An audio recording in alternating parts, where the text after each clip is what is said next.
आदरणीय दर्शकवृन्द नमस्कार। समसामयिक विषयमा केन्द्रित कार्यक्रम जिज्ञासामा म सन्तोष न्यौपाने यहाँहरूलाई हार्दिक स्वागत गर्दछु। यो कार्यक्रममा हामी नेपालमा विकसित पछिल्ला राजनीतिक घटनाक्रमहरू र तिनको निकास कसरी निस्कन सक्छ भन्ने विषयमा केन्द्रित रहेर बहस गर्ने गर्दछौँ, कुराकानी गर्ने गर्दछौँ। यिनै विविध विषयमा कुराकानी गर्नको लागि आज हामीले स्टुडियोमा परराष्ट्र मन्त्री एवं नेपाली कङ्ग्रेसका प्रभावशाली नेता एनपी साउदलाई स्टुडियोमा निम्त्याएका छौँ। खास गरी अहिले सरकारले नीति तथा कार्यक्रम पनि ल्याउँदैछ, सँगसँगै चाँडै बजेट पनि आउँदैछ। त्यो विषय बाहेक नेपालको फरेन पोलिसी अब कसरी अगाडि बढ्छ र यो फरेन पोलिसी यत्तिकै रहन्छ यी बुदाहरू कि यसमा केही परिमार्जनहरू हुन सक्छ, यो आज हाम्रो टपिक्सको विषय हुनेछ। हामीसँग हाम्रो गेस्ट स्टुडियोमा आइसक्नु भएको छ, उहाँलाई पहिला हामी कार्यक्रममा वेलकम गरौँ। यहाँलाई वेलकम छ, धन्यवाद। अब अहिले खास गरी पछिल्लो समयमा भुटनिज रिफ्युजीको विषयमा जे कुराहरू भइरहेको छ, जे कुराहरू आइरहेको छ, त्यो पार्ट एउटा रह्यो। यसमा मन्त्रीज्यू सरकारको धारणा र तपाईँ नेपाली कङ्ग्रेसको एउटा प्रभावशाली नेता पनि हुनुहुन्छ, पार्टीको धारणा पनि छोटकरीमा के हुन सक्ला? अब यो भुटानी शरणार्थीको प्रकरणबारे विभिन्न सरकारको बेला विभिन्न निर्णयहरू भएको देखिन्छ। यसको बारेमा प्रहरीले अनुसन्धान गरिरहेका छ। अनुसन्धान स्वतन्त्र होस्, निष्पक्ष होस्, त्यतातिर सबै नेपालीको चासो छ, जुन स्वाभाविक पनि छ। पार्टीको तर्फबाट हाम्रा आदरणीय पार्टी सभापति शेरबहादुर देउवाज्यूले स्पष्ट रूपमा भनिसक्नु भएको छ कि अनुसन्धान स्वतन्त्र निष्पक्ष हुनुपर्छ भनेर भनिसक्नु भएको छ। सरकारले पनि अनुसन्धानमा हस्तक्षेप गरेको छैन। प्रहरी प्रशासन आफ्नो किसिमले तथ्यसम्म पुग्दैछ। अनुसन्धानकै बेला मान्छे दोषी हुन्न। अनुसन्धान टुङ्गिएपछि भर्डिक्ट दिने, निर्णय दिने काम चाहिँ अदालतको हो। हामी अदालतको निर्णय जुन आउँछ त्यसलाई हामी स्वाभाविक रूपमा चाहिँ सम्मान गर्छौँ। भनेपछि पार्टीभित्र दुई खालको धारणा आइरहेको छ यो विषयमा पनि। भनेपछि अदालतको अहिले अनुसन्धान हुँदैछ, अब जे अनुसन्धान पछि टुङ्गिन्छ र अदालतले जे निर्णय गर्छ त्यसपछि मात्रै पार्टीले केही बोल्छ हो यस विषयमा? अब प्रहरीले अनुसन्धान गर्दैछ। अनुसन्धान विभिन्न लेभलमा भइरहेका हुन्छ, बयान हुँदैछ, पुलिसले केस पनि दायर गरिसकेका अवस्था छैन। उहाँहरू चाहिँ अहिले प्रहरी अनुसन्धानका सिलसिलामा हिरासतमा पनि हुनुहुन्छ। प्रहरीले उहाँहरू चाहिँ इन्कार पनि गरिरहेका कुरो चाहिँ आइरहेको छ। राजनैतिक व्यक्तित्वहरू हुनुहुन्छ, उहाँले इन्कार पनि गरिरहनु भएको छ। उहाँको दोषी भएको नभएको कुरो, उहाँहरूले भनेको तथ्य सही हो या चाहिँ प्रहरीले दिएका प्रमाणहरू सही हुन् भन्ने कुराको निरूपण त अदालतले गर्छ। र अदालतले त्यो निरूपण गरेपछि त्यही बमोजिम सरकारले पनि त्यसलाई मान्नुपर्छ। सम्बन्धित पक्ष विपक्ष भएका पार्टीले पनि मान्नुपर्छ, जनताले पनि स्वीकार गर्नुपर्छ। त्यसैले हामीले चाहिँ यसलाई त्यही रूपमा लिएका छौँ। मन्त्रीज्यू, अब हामी सरकार अहिले जुन ढङ्गले एक्सनमा कामहरू गरिरहेको छ होइन, सामान्य प्रधानमन्त्रीज्यूले मिटिङमा पनि कमसेकम मन्त्रीज्यूहरूलाई चाहिँ तपाईँहरू हप्तामा एक दिन नयाँ नयाँ कामहरू गर्नुहोस् भन्ने निर्देशन पनि भएको छ अलि अगाडि।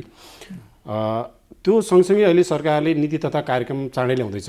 हुन त अब यो बजेटभन्दा अगाडि हरेक सरकारले नीति तथा कार्यक्रम लिएर आउँछ होइन, तर पनि के भने वास्तवमा पब्लिकली हेर्ने हो भने के अहिले कस्तो खालको पब्लिकलाई अलिकति फ्रस्ट्रेट जस्तो भएको स्थिति भयो भने हरेक खालका सरकारहरू आउँछन् जान्छन्, सरकारले बजेट ल्याउँछ, नीति तथा कार्यक्रम पनि आउँछ, खासै पब्लिकलाई चासो नहुने जस्तो पनि स्थिति अहिले त्यो देखिएको छ होइन। चाँडै नै सरकारको नीति तथा कार्यक्रम आउँछ। यो नीति तथा कार्यक्रमबाट केही आशा गर्ने ठाउँ हुन्छ पब्लिकली मन्त्रीज्यू? लामो समयदेखि मुलुकमा एक किसिमको अस्थिरता छ। 7 सालदेखि अहिलेसम्म कुनै पनि सरकार 5 वर्षसम्म स्थिर किसिमले चल्न सकेका छैन। तपाईँले उत्तरतिर चीन हेर्नुभयो या दक्षिणतिर भारत हेर्नुभयो या अन्य पनि देशहरू हेर्नुभयो भने त्यहाँ चाहिँ सरकारको कमसेकम 5 वर्षको कार्यकाल हुन्छ। कहीँनिर बिचमा सरकारहरू गएका उदाहरणहरू पनि हुन्छन्, तर उनीहरूको कार्यकालमा एउटा पदावधिमा एउटा स्थिरता जस्तो देखिन्छ। हामी कहाँ त्यो स्थिरता हामीले मेन्टेन गर्न सकेका छैनौँ, कायम गर्न सकेका छैनौँ। त्यसकारण धेरै सरकारहरू बिचबिचमा बदलिराख्छन्। अब बदलिँदै जाँदाखेरि सरकारका नीति, कार्यक्रम, दृष्टिकोणहरू पनि बदलिने भए यसले जुन स्थिर सरकार हो त्यो पनि दिग्भ्रमित हुन्छ। जो स्थिरको सरकारको रूपमा चाहिँ रहेको कर्मचारी तन्त्र हो, एउटा निर्देशन कार्यान्वयनका लागि ऊ तयार भएर लागिरहेका हुन्छ, गृह कार्य गरेर बस्या हुन्छ। त्यही बमोजिम काम गरौँ भनेर अगाडि बढ्नु खोज्दाखेरि फेरि राजनीतिक वृत्तमा आएको परिवर्तनले चाहिँ फेरि त्यहाँ एक किसिमको टर्मोइल, एक किसिमको हलचल हुन्छ। यसका कारणले पनि नेपालको विकासको प्रक्रियामा केही चाहिँ असरहरू परेको जस्तो देखिन्छ।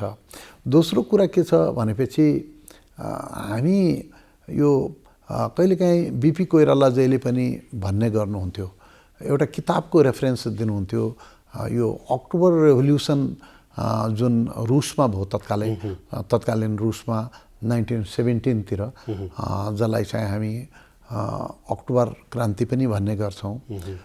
त्यसमा त्यसको एउटा मुखदर्शक अमेरिकी पत्रकारले एउटा किताब लेखेका छन्, जन रिड भन्ने पत्रकारले।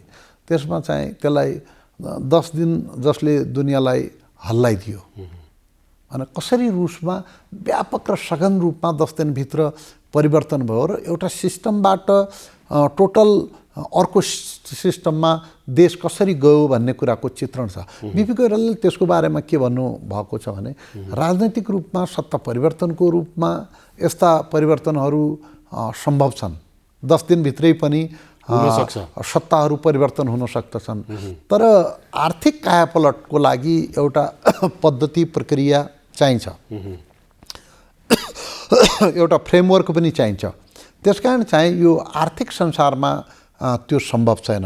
यसका लागि हाम्रा नीति कार्यक्रमहरू अल्पकालीन, दीर्घकालीन, मध्यकालीन बनाएर एउटा रणनीति पनि तर्जुमा गरेर अगाडि बढ्नुपर्छ भनेर बिपी कोइरालाले भन्नुहुन्थ्यो। नेपालको सन्दर्भमा पनि हामीले चाहिँ आर्थिक विकासको कुरा गर्ने बित्तिकै हरेक दिन हरेक घन्टा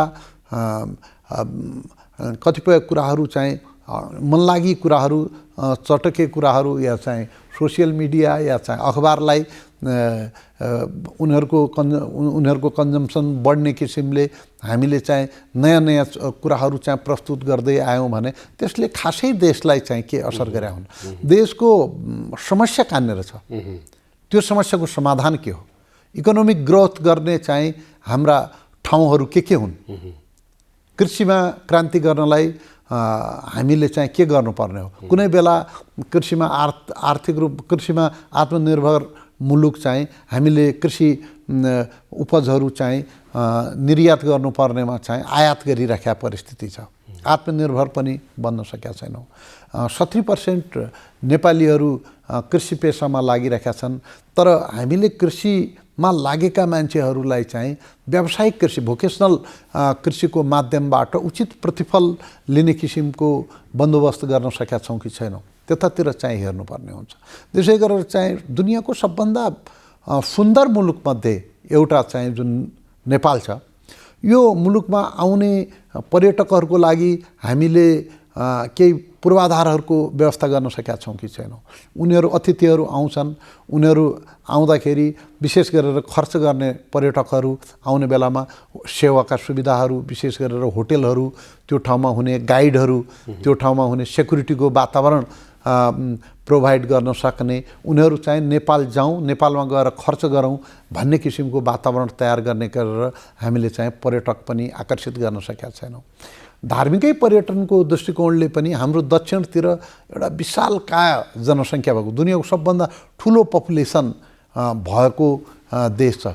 त्यो पपुलेसन भएको देशमा वर्षौँ हाम्रो मान्छेहरू चाहिँ लाखौँ यात्रीहरू चाहिँ तीर्थयात्रीहरू त्यहाँ चाहिँ गइरहेका छन्। कहिले हामी चाहिँ चारधाम गर्न भनेर गइरहेका छौँ, कहिले हामी कुम्भ मेला भनेर गइरहेका छौँ, कहिले हामी अरू कुराहरू भनेर गइरहेका छौँ, मन्दिर दर्शन भनेर गइरहेका, त्यहाँबाटलाई पनि हामी मान्छे कसरी यो हाम्रो हिमवत खण्डमा चाहिँ यो हिमालय रेन्जमा चाहिँ जहाँ धेरै प्राचीन हामीसँग चाहिँ सांस्कृतिक प्राचीन मन्दिरहरू छन्, मठहरू छन्, गुम्बाहरू छन्, बोन सभ्यता छ, पहाडहरूको पूजा गरिन्छ, यहाँ नदीको पूजा गरिन्छ, यस्तो ठाउँमा हामी प्रकृतिको पूजा गरिन्छ, यस्तो ठाउँमा ती ठुलो जनसमुदायलाई चाहिँ एउटा धार्मिक आध्यात्मिक पर्यटनको माध्यमबाट आकर्षित गर्नलाई पनि चाहिँ हामीले एउटा इन्फ्रास्ट्रक्चर बनाउन सक्नुपर्छ। भनेपछि हामीले यो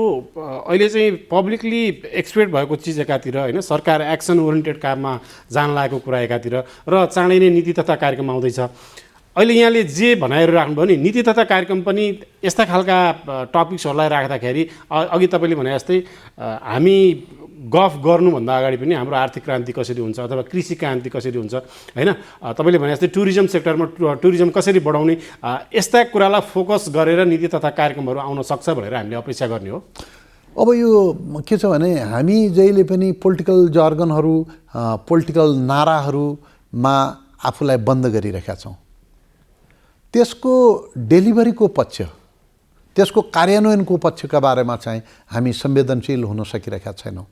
कार्यान्वयन भनेको के हो भने जस्तो विदेशमा जाने मान्छे जुन विदेशमा गइरहेका छ, नेपालको जनसङ्ख्याको लगभग 6वाँ हिस्सा जो विदेश गइरहेका छ, त्यो स्किल्ड लेबर जाओस्, त्यहाँको मार्केटमा काम गर्दाखेरि त्यसले अधिकतम प्रतिफल, अधिकतम ज्याला त्यसले त्यहाँको मार्केटबाट पाओस् र उसले रिटर्न आउँदाखेरि पनि व्यवस्थित विदेशमा दुःख गरेर ल्याएको जुन रिसोर्सेस छ त्यसको लगानीको माध्यमबाट उसले आफ्नो देशमा पनि चाहिँ उच्च स्तरीय र चाहिँ सृजनशील जीवनयापन गर्न पाओस्, आफ्नो परिवारलाई पनि धन्न पाओस्। त्यसका लागि पनि रणनीतिको आवश्यकता छ।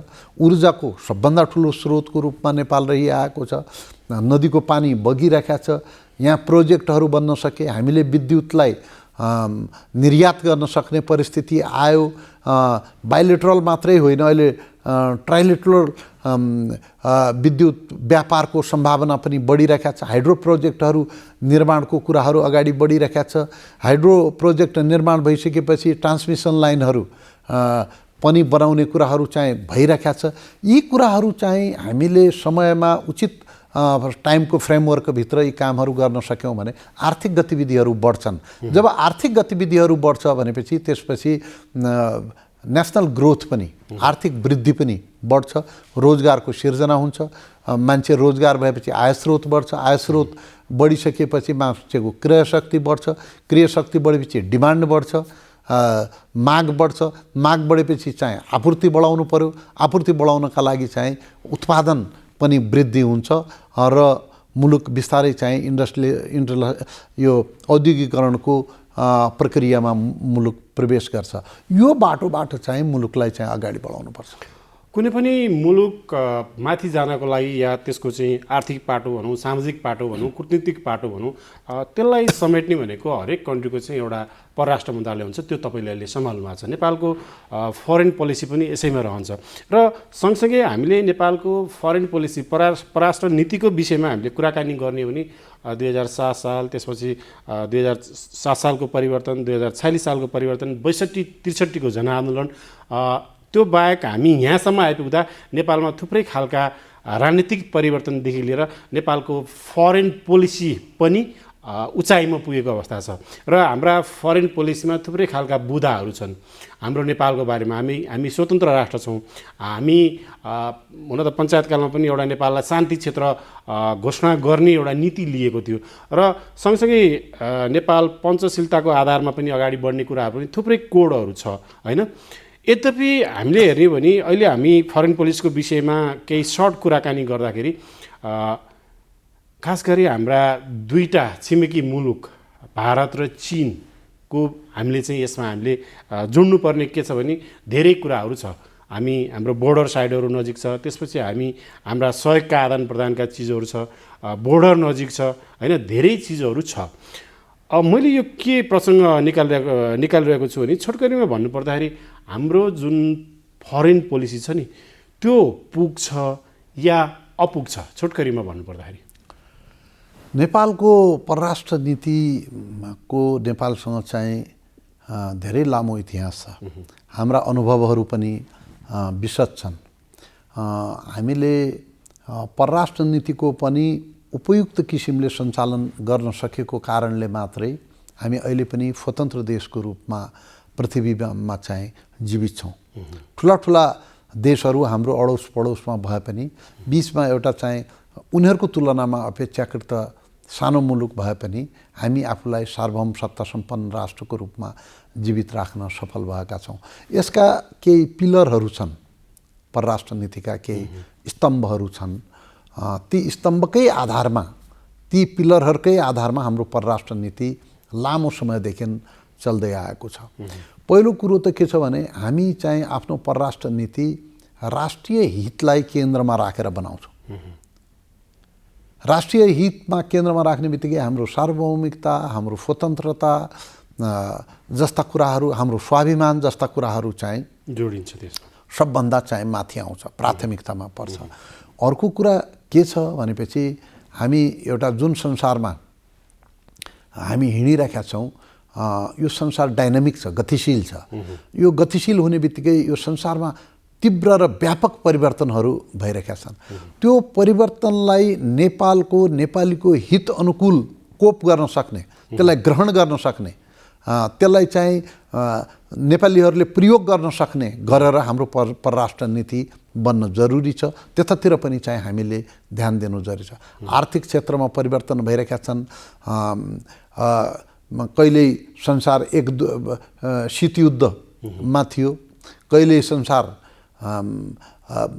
वान पोलर सिस्टममा एक ध्रुवीय संसार भयो, कहिल्यै संसार चाहिँ विश्व चाहिँ बहुध्रुवीय पनि भएको छ।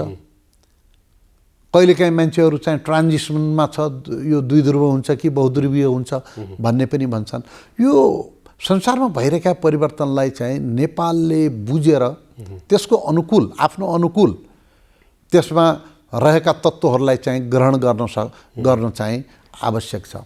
अब अहिले हाम्रो चाहिँ धेरै ठुलो हिस्सा देश बाहिर गइरहेको छ। त्यो अहिले मात्रै गएको होइन। पहिलो विश्वयुद्धमा, दोस्रो विश्वयुद्धमा तपाईँले चाहिँ देख्नुभएको छ नेपालीहरूको माइग्रेसन चाहिँ त्योभन्दा अगाडि पनि चाहिँ अडोस पडोसका देशहरूमा पनि चाहिँ माइग्रेसन भएको देख्नु भएको छ। बर्मा देख्नु भएको छ, दक्षिण छिमेकमा पनि मेघालयदेखि विभिन्न ठाउँमा चाहिँ सयौँ हजारौँ वर्षदेखि एक किसिमको त्यहाँ चाहिँ स्थानान्तरण भइरहेको छ। भनेपछि अब अहिले पनि नेपालीहरूको ठुलो सङ्ख्या चाहिँ बाहिर गइरहेको छ। स्थायी रूपमा बसोबास गर्न पनि कतिपय नन रेसिडेन्ट भएर पनि गइरहेका छन्, कतिपय मान्छेहरू चाहिँ भिजिट पनि गरिरहेका छन्। जे भए पनि हामी ग्लोबल्ली चाहिँ हामी मुभमेन्टमा छौँ। व्यापक र सघन किसिमको नेपालीहरूको मुभमेन्ट छ। अब त्यसकारण हामीले परराष्ट्र नीति या परराष्ट्र मन्त्रालयले जहाँ सुकै भए पनि, जोसुकै भए पनि त्यसलाई त्यो देशमा त्यसको सर्वोत्तम हितलाई ध्यानमा राखेर चाहिँ हामीले नीति निर्माण गर्नुपर्छ। नेपालीहरूलाई हामीले, संसारभरि भएका नेपालीहरूलाई हामीले परराष्ट्र मन्त्रालय मार्फत, परराष्ट्र नीति मार्फत उनीहरूलाई संरक्षण दिने, उनीहरूको हितको पैरवी दिने गर्ने र उनीहरूलाई कतिपय कुराहरू सुविधा जति हामी अधिकतम दिन सक्छौँ त्यो सुविधा पनि दिने र सम्बन्धित मुलुकमा तिनीहरूले चाहिँ अधिकार पाउने कुराका लागि पनि हामीले सहजीकरण गर्ने र आफ्नो मुलुकमा पनि तिनलाई चाहिँ अधिकार सम्पन्न बनाएर उनको नेपालप्रतिको जुन अपनत्व छ त्यो अपनत्वलाई चाहिँ जीवित राख्ने जस्तो काम चाहिँ हामीले गर्न कोसिस गर्छौँ। अब परराष्ट्र नीतिका केही कम्पोनेन्टहरू जस्तो हाम्रो परराष्ट्र नीति असंलग्नतामा आधारित छ, हाम्रो पञ्चशीलका सिद्धान्तमा आधारित छ। तर यसो भनेर हामीले चाहिँ असंलग्न छौँ भनेर सत्य बोल्न छोड्ने होइन। असंलग्नता भनेको के हो भने हामी मिलिटरी गठबन्धनमा चाहिँ नजाने हाम्रो रणनीति छ। तर संसारभरि भइराखेका घटनाहरूलाई नेपालले एकदमै नजिकबाट हेरिराखेका हुन्छ। जहाँ उपयुक्त हुन्छ, उपयुक्त किसिमको विशेष गरेर संयुक्त राष्ट्रसङ्घको मूल्य र मान्यता अनुरूपका कुरामा हामीले चाहिँ एउटा दृष्टिकोण दिन्छौँ, एउटा प्रतिक्रिया दिन्छौँ, आफ्नो ओपिनियन बनाउँछौँ र अन्तर्राष्ट्रिय क्षेत्रमा नेपालको भूमिकालाई विस्तारित गर्ने गरेर चाहिँ हामी अगाडि बढ्छौँ।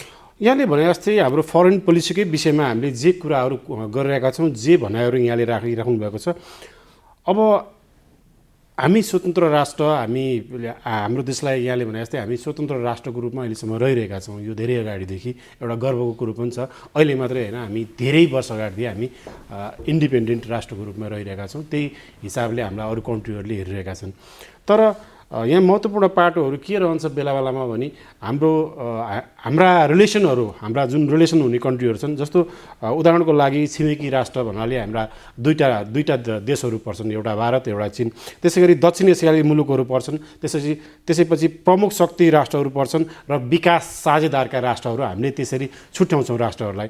अब नेपालको कन्टेन्टमा हेर्ने हो भने चाहिँ जस्तो यो बेला बेलामा सत्तामा हुँदा एउटा राजनीतिक दलहरूको सत्तामा हुँदा एउटा भोइस हुने र प्रतिपक्षमा हुँदाखेरि अर्को भोइस हुने जुन ट्रेन्ड छ नि, त्यसले गर्दाखेरि अरू कन्ट्रीले हेर्ने दृष्टिकोण, उनीहरूले गर्ने मूल्याङ्कनमा अलिकति कस्तो भने स्वतन्त्र राष्ट्र पनि भन्ने, तर बेला बेलामा चाहिँ हाम्रो फरेन पोलिसीको विषयमा चाहिँ प्रतिपक्ष हुँदाखेरि एउटा भोइस राख्ने, सत्तापक्ष हुँदाखेरि एउटा भोइस राख्ने जुन नीति छ नि, यसले गर्दा चाहिँ हाम्रो फरेन पोलिसीलाई अरू राष्ट्रहरूले कसरी हेर्न सक्छन्, तपाईँले त्यो महसुस गर्नुभएको छैन? जस्तो उदाहरणको लागि राष्ट्रियताकै विषयमा हामीले कुराकानी गर्ने भने हाम्रो राष्ट्रियताको विषयमा सवालमा हाम्रा पोलिटिकल जति नेपालका पोलिटिकल पार्टीहरू छन्, नेसनल युनिटीको विषयमा जति नेपालमा पोलिटिकल पार्टीहरू छन्, तिनीहरूको एउटै भोइस किन हुन सक्दैन?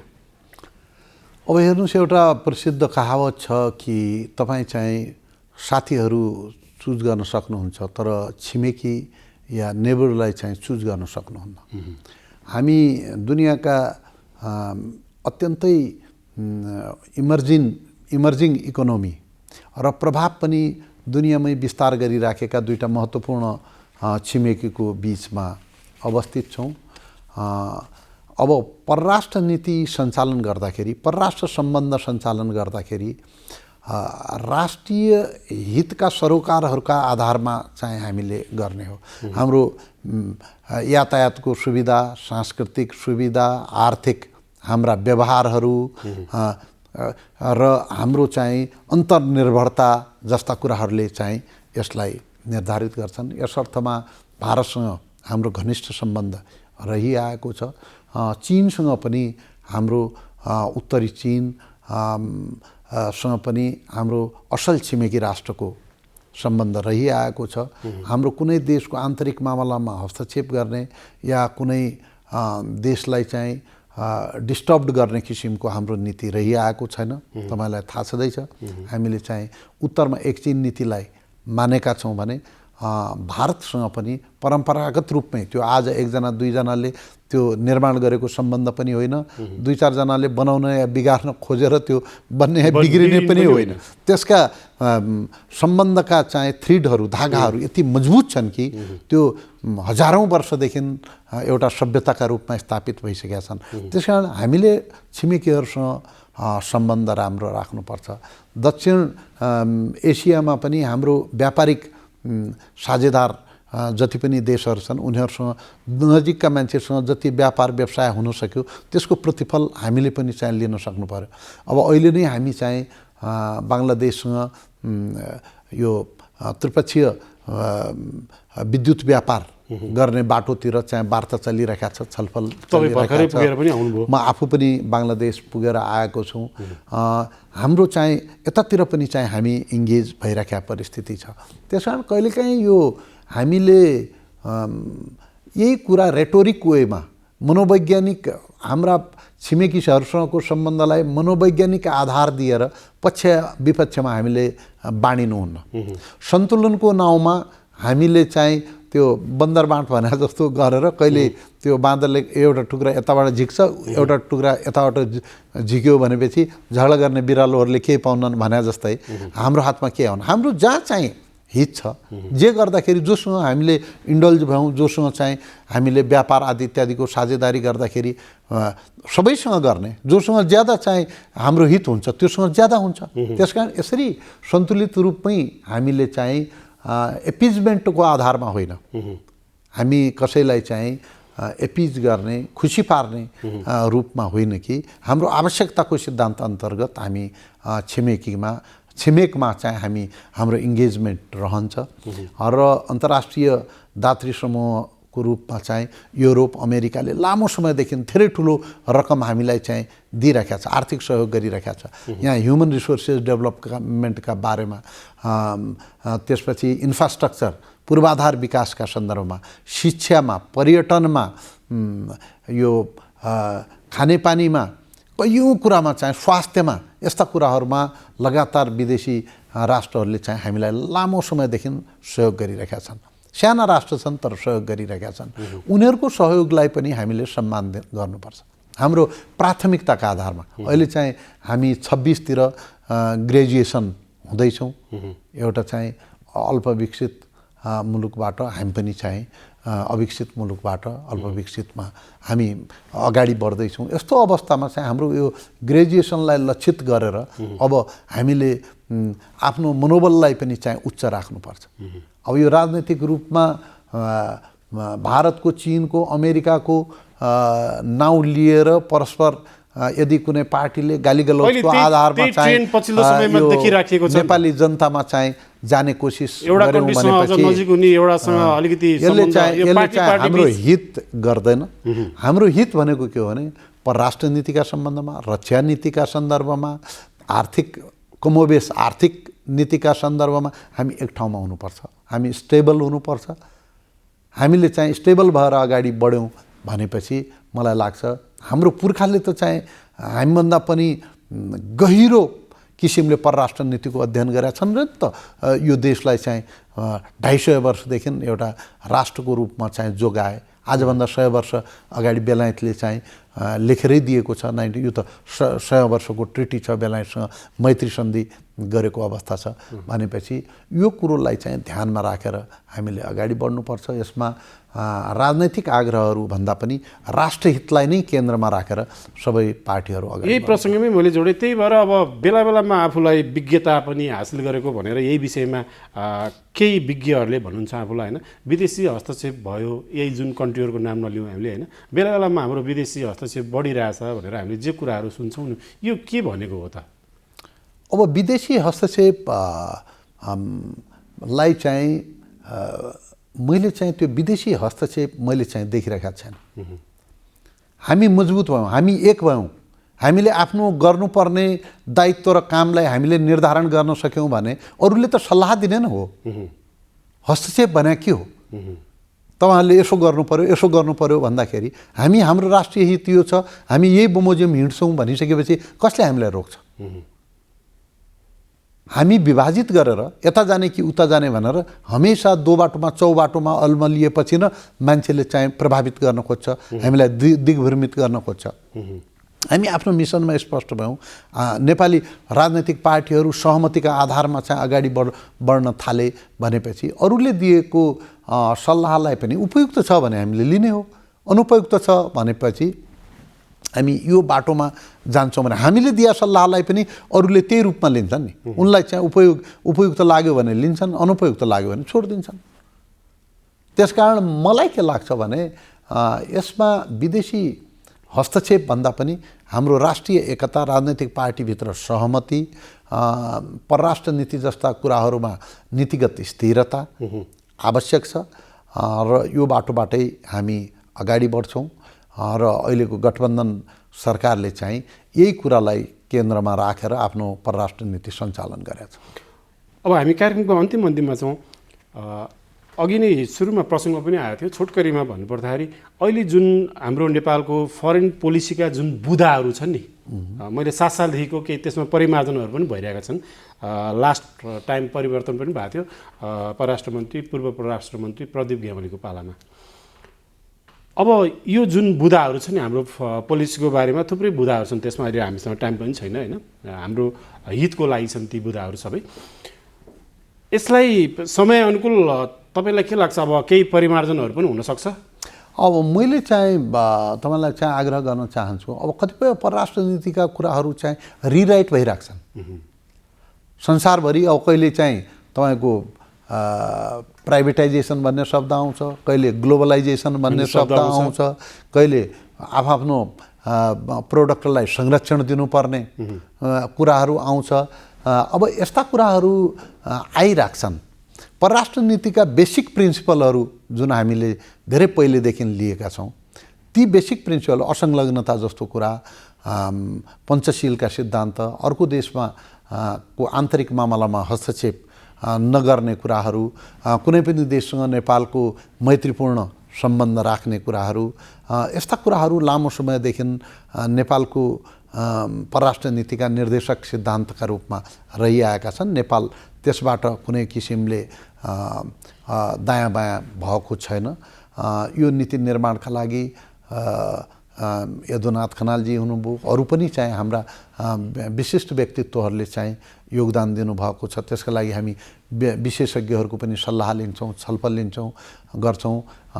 कतिपय हामी कहाँ चाहिँ थिङ्क ट्याङ्कहरू पनि छन्, उहाँहरूले पनि त्यो नीतिलाई परिमार्जन गरिराख्ने बारेमा चाहिँ मेहनत गरिराख्नु भएको छ। हामी त्यस्ता किसिमका इन्स्टिट्युसनहरू, संस्थाहरूलाई थप अगाडि बढाउने काममा पनि चाहिँ हामी लागिरहेका छौँ। यसमा यसलाई चाहिँ कुनै मान्छेसँग टाइप जोडेर टाइप गरेर चाहिँ म चाहिँ हेर्दिनँ। म यसलाई चाहिँ समग्रतामा हेर्न चाहन्छु। ग्लोबल चेन्ज हो। संसारमा चाहिँ केही कुरामा विश्वव्यापीकरणको प्रक्रियामा कुनै ठोस परिवर्तनहरू भए भनेपछि हाम्रो परराष्ट्र नीति पनि त्यो अनुरूप नै आफूलाई चाहिँ ढाल्दै लैजानुपर्ने अवस्था आउँछ। हामी चाहिँ संसार घुमिरहेका छ, हामी एकै ठाउँमा चाहिँ स्थिर रहन सक्दैनौँ।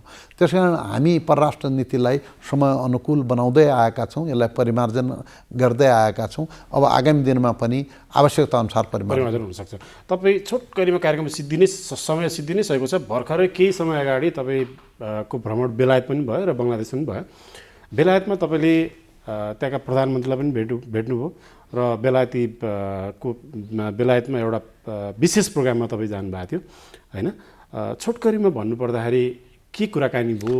दुई देश बिचको आपसी समझदारी त्यस्तो कुनै ठुलै कुनै उपलब्धि भयो कि अथवा इन्भाइट मात्रै भयो कि के भयो?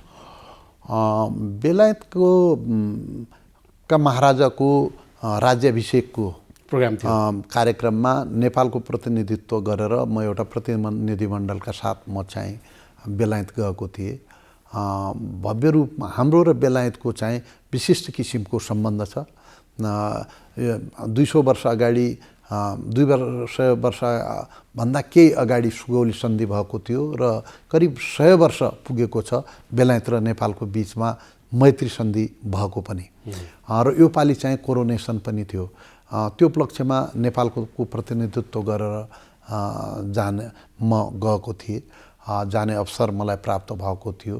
त्यो कार्यक्रममा मैले बेलायतको महाराजसँग पनि भेट्ने अवसर पाएँ। उहाँले चाहिँ रिसेप्सन दिनुभएको थियो। त्यो रिसेप्सनमा उहाँलाई चाहिँ नेपाली जनताका तर्फबाट मैले चाहिँ बधाई र शुभकामना प्रकट गरेँ र उहाँले पटक पटक नेपाल भ्रमण गर्नुभएको छ। उहाँले लगभग 5 चोटि युवराजका रूपमा चाहिँ नेपाल उहाँ चाहिँ आइसक्नु भएको छ।